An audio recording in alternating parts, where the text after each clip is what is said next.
Ruto saa hii is struggling for his survival. Yuzo hivi ni Nyeri anaongelesha watu wanakaa kama miti.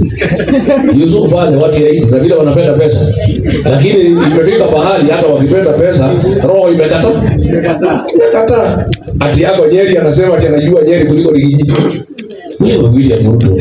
I don't know what has happened to your head. How can you go to Nyeri ati kusema tunajua Nyeri kuliko Rigiji? Mimi nimezaliwa huko, wewe unakuja tu juzi.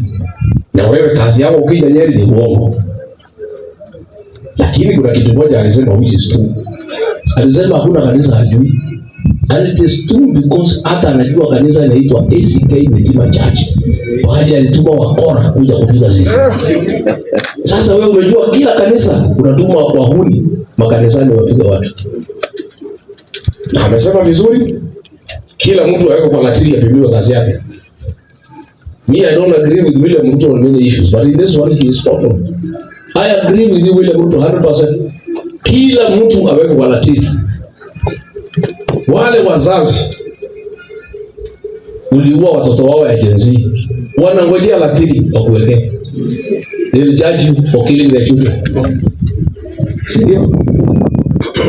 Wakristo wale walipiga kanisa ya Mwiki PCA, kanisa ya Kariobangi PCA, kanisa ya ACK Redeemer, watakupimia kilo zako vile umesema. They will judge you.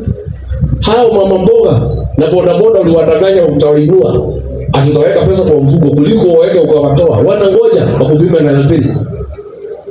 It is true. Hawa watu wafanyikazi wa serikali na wa private sector, you have raided their payslips.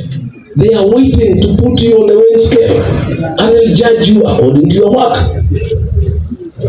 Wale wakulima ya majani chai, umeingilia siasa ya Sudan, wamekataa kununua majani chai. Majani chai ya wakulima wetu imekaa Mombasa, watu wameenda hasara. They are waiting uweka wewe kwa kilo wakupimie. Mimi nakubaliana na wewe, kila mtu apimiwe. Umesema hata matusi watu wapimiwe. Utapimiwa matusi.